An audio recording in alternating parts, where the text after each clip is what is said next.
My husband stepped in and took control of the restaurant reservation I had carefully booked for my dad's birthday celebration, and without even speaking to me, he replaced my family with his own parents.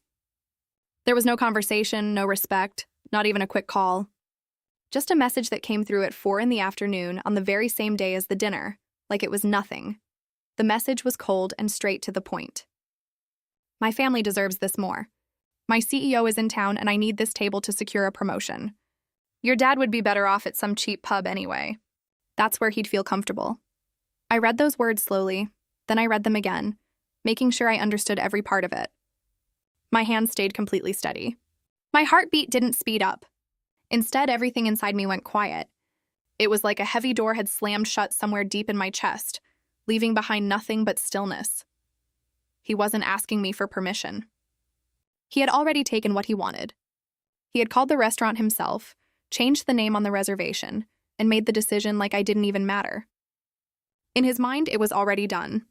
He believed he had won. He believed I would rush around trying to fix things. Maybe find some last-minute diner or burger place for my father, while he sat comfortably at that table, impressing his boss and enjoying a night built on something I had arranged. He thought I would adjust, like I always had before. He thought I would stay quiet. Instead, I sent back just 6 simple words. My brother owns this place. After that, nothing. The message showed as read, but there was no reply. No apology. No argument. Just silence. He didn't believe me. He didn't take me seriously. He didn't listen.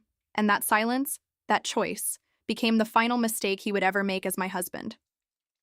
Drop a comment and let me know where you're listening from and what time it is for you right now.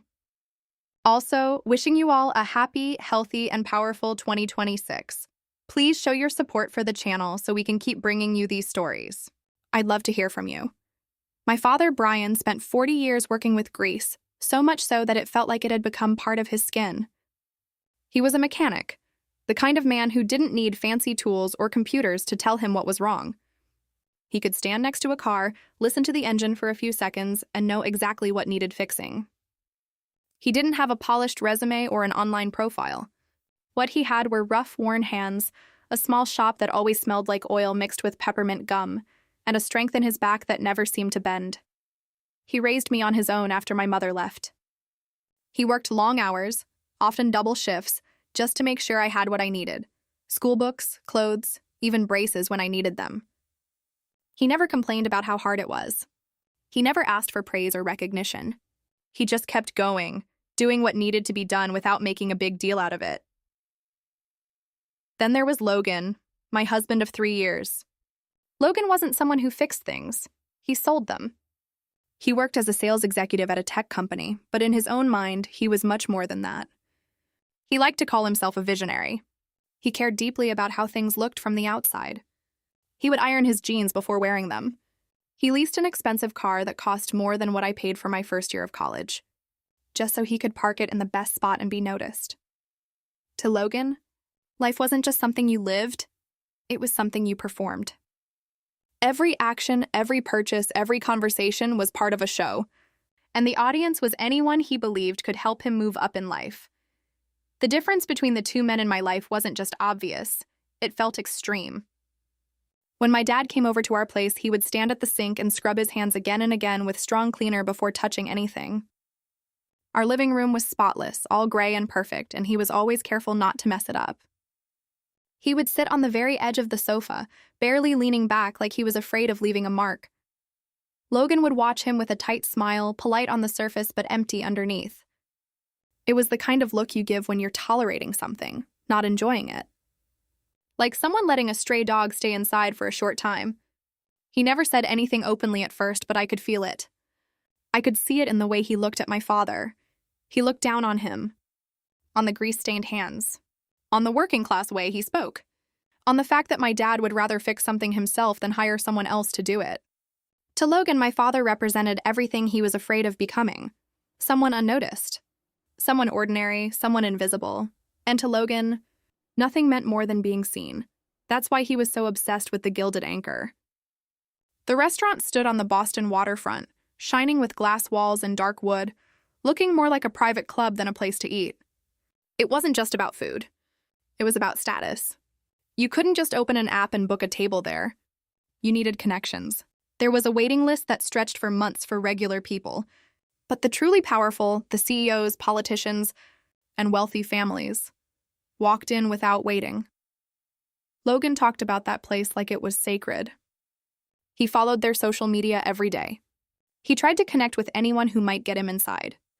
For him, eating there wasn't about the meal. It was about proof that he had made it, that he belonged with people who mattered. For my dad's 65th birthday, I wanted to give him something he would never think to give himself. I wanted him to feel special, to feel important. I imagined him sitting by the window, looking out at the water, enjoying a meal that cost more than one of his usual repair jobs. I wanted him to feel, even for one night, like the world saw him, so I made it happen. I secured the reservation. Logan didn't know how I got it. He just knew that I did. And the moment I told him we had a table for 4 at 7 on Saturday night, I saw something change in his eyes. He didn't see a birthday dinner. He saw an opportunity, something valuable. And like so many other things in my life, he decided it was too valuable to be used on my family. We were living in the guest house behind his parents' large home. On the surface, it looked kind, like they were helping us out while we saved money.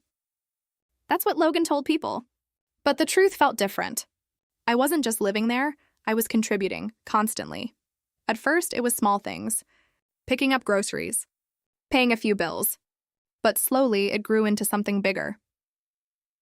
3 months earlier, Logan came home with a stack of papers, contractor estimates, and dropped them on the table with a satisfied look. He explained that his mother wanted to renovate the master bathroom in the guest house. He described the details with excitement: imported tiles, heated floors, a large shower.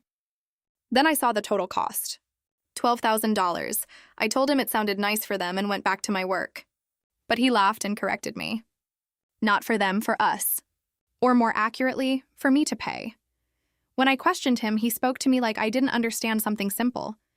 He called it an investment. He reminded me that we lived there without paying rent.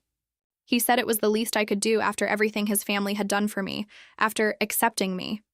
That's when it hit me. That quiet pressure I had been feeling for years. Growing up with less, with just one parent, always watching what we spent, always feeling like we had to catch up, I had carried that feeling into my adult life. A belief that I had to prove I deserved stability. Logan and his parents saw that in me. They knew it. And they used it, so I gave in. I wrote the check. $12,000 from my savings. Money I had worked hard to earn. Logan didn't thank me. He just took the check and walked away. The renovation started soon after. His mother came by every day, watching the work, criticizing little things, acting like I didn't belong there, even though it was my money paying for everything around her. That's when I realized something important. That feeling of security I thought I was buying wasn't real. It wasn't protection. It was a trap. The week of my dad's birthday, the tension in the house was impossible to ignore. Logan was restless, anxious. His CEO was coming into town on the same day as the dinner, and he had been trying everything to get a table at the Gilded Anchor. Nothing worked. Then he found out about mine. One evening, he confronted me. He had already seen the reservation details. He asked how I got it, then quickly told me to cancel it, or rather, to give it to him. I refused. He argued, saying it would help his career, that it would lead to more money for both of us. I told him it was my dad's birthday, that it mattered. He dismissed it. He said my dad wouldn't even understand a place like that he would be out of place. That's when I finally pushed back, telling him my father deserved one night to feel seen. But Logan didn't see it that way. He said my father was invisible, and that I shouldn't drag him down. When I still refused, he tried to threaten me financially, telling me to see how I would manage without his family's support. I walked away from him. I locked myself in the bedroom. I kept the reservation to myself, but I made a mistake. I underestimated how far he was willing to go. The next morning, while I was in the shower, he went through my phone, found the confirmation email, sent it to himself, and then called the restaurant pretending to be me, changing the name on the reservation. I didn't find out until Saturday afternoon at 4 o'clock in the afternoon when that text message arrived. The one telling me my dad belonged at a cheap pub. He thought he had outsmarted me. He thought he had stolen the crown jewel of the weekend. He didn't know that he hadn't just stolen a table. He had walked directly into a trap that had been waiting for him for years. Saturday night arrived wrapped in a cool Boston mist. I picked up my dad in my own car. He was wearing his one good suit, a charcoal gray number he'd bought for my mother's funeral 10 years ago.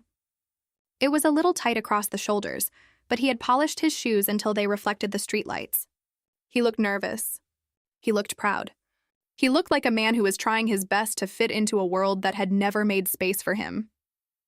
"You sure about this, kiddo?" he asked as we pulled up to the valet stand. "That place looks expensive. Maybe we should just grab a burger." "No burgers tonight, Dad," I said, squeezing his hand. "Tonight you eat like a king." We walked into the Gilded Anchor. The lobby was a cathedral of marble and gold leaf. The air smelled of expensive perfume and aged beef. The maître looked up, his face professional and impassive. "Reservation for Emma," I said clearly. He tapped his screen, frowned, then tapped again. "I see the reservation, ma'am, but it appears your party has already been seated." "Table 4 by the water." "I see," I said. My voice was calm. Too calm. "Thank you." I led my father into the main dining room. It was packed. The hum of conversation was low and refined. And there, in the prime corner booth overlooking the harbor, my booth sat Logan. He was laughing at something the CEO said, leaning in with that desperate, eager-to-please energy. Susan and Jeffrey were there too, drinking wine that I knew cost more than my dad's weekly paycheck. They looked comfortable.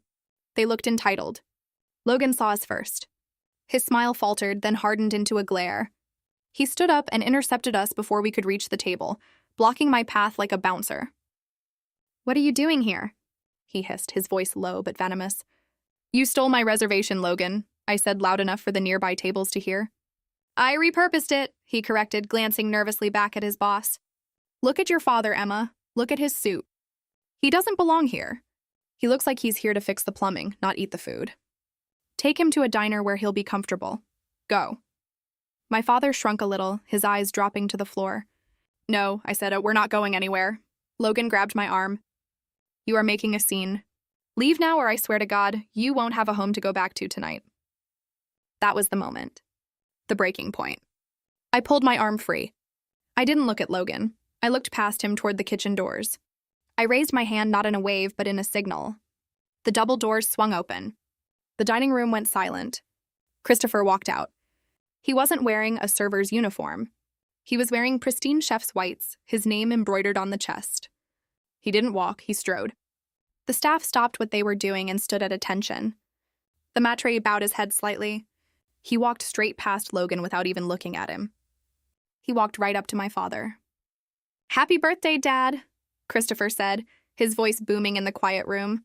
He hugged him, ignoring the grease stains that might have been on Dad's hands, ignoring the cheap suit. Then he turned slowly, deliberately. He looked at Logan, who was standing there with his mouth open, pale as a sheet. He looked at the CEO, who was staring in confusion. He looked at Susan and Jeffrey, who were frozen mid-sip. "I believe," Christopher said, his voice icy and loud, "that you are sitting at my father's table." For a few seconds, the only sound in the room was the clinking of silverware from distant tables. The CEO, a man named Mr. Sterling, who is known for his ruthlessness in the boardroom, looked from Christopher to Logan, his eyebrows raised in silent interrogation. Logan blinked, his brain clearly misfiring as it tried to rewrite reality on the fly. He stood up, smoothing his jacket. A frantic plastic smile plastered on his face.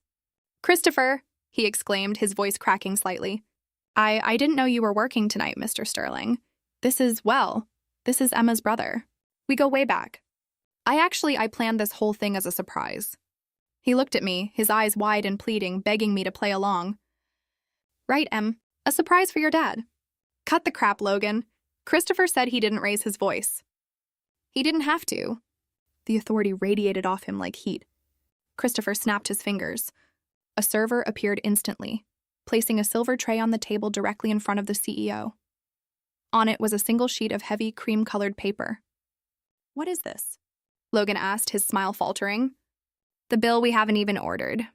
"Oh, this isn't for the food," Christopher said, his gaze fixed on Logan. "Sterling, my brother-in-law here, likes to play the part of the wealthy provider. He talks a big game about status and success, but the truth is he's been financing his lifestyle and his parents' lifestyle on my sister's back for 3 years. Mr. Sterling picked up the paper. He adjusted his glasses and began to read. Italian marble tile, $4,000, Christopher recited from memory, his voice cutting through the air. Heated flooring system, $3,000. Custom vanity and fixtures, $2,500. Monthly gratitude payments disguised as utility bills, $2,500. Christopher leaned in, placing his hands on the table. Total stolen from my sister to renovate a house she doesn't own. $12,000 paid in full by Emma. Balance remaining in Logan's bank account, 0. Susan gasped, clutching her pearls. Jeffrey looked down at his wine glass. Logan turned purple. This was the moment psychologists call a narcissistic injury. It wasn't just embarrassment. It was a psychological annihilation. His entire identity, the successful executive, the provider, the man superior to the blue-collar trash, was being stripped away in front of the one person he needed to impress. He didn't cry. He didn't apologize. He exploded. "You set me up," Logan screamed, slamming his hand on the table. The dining room went dead silent. "You planned this. You let me come here. You let me bring my boss just to humiliate me." He spun on me, his finger pointing in my face, shaking with rage. "You liar. You told me your brother was a cook. You hid this. You hid his money. You tricked me into looking stupid. I didn't hide anything." "Logan," I said, my voice steady and cold. "You never asked.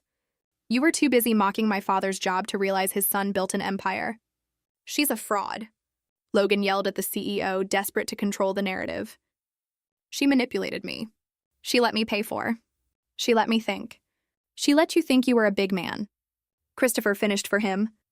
"But we all know who really paid for that suit you're wearing." Mr. Sterling set the paper down. He looked at Logan with an expression of pure, unfiltered disgust. It wasn't anger. It was the look one gives to something unpleasant stuck to the bottom of a shoe. "Logan," Mr. Sterling said quietly, "sit down. You're making a scene." "But sir," I said. "Sit down." Logan collapsed into his chair, breathing hard, his eyes darting around the room, looking for an exit that didn't exist. The illusion was gone. The golden boy was gone. All that was left was a small, angry man sitting at a table he couldn't afford, surrounded by the people he had tried to erase. Mr. Sterling stood up, buttoning his jacket with a finality that echoed louder than any shout. He didn't look at Logan. He looked at me, then at Christopher. "I apologize for the disturbance," he said, his voice clipped and professional. Then he turned his gaze to the man slumped in the chair beside him. "Logan, don't bother coming into the office on Monday. You are suspended indefinitely pending a full internal audit of your expenses. If you treat your family like this, I can only imagine what you're doing with my company's accounts." "But the promotion," Logan whispered, his voice small and broken. "The promotion is for a leader," Mr. Sterling said, walking away. "Not a leech." Susan and Jeffrey sat in stunned silence, their wine glasses untouched. They looked at Logan, then at me, waiting for me to fix it, waiting for me to smooth things over, to pay the bill, to handle the mess like I always did. But the bank of Emma was closed.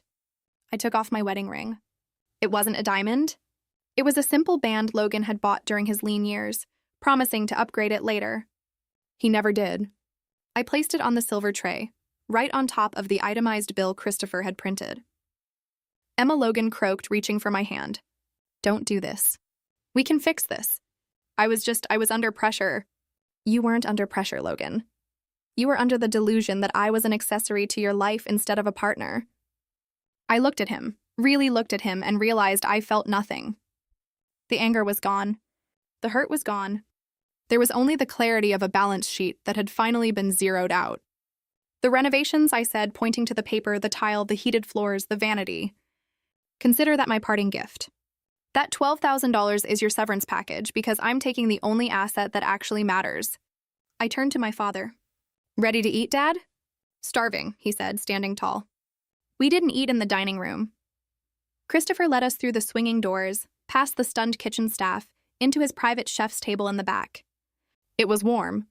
It smelled of rosemary and garlic. It was loud and messy and real.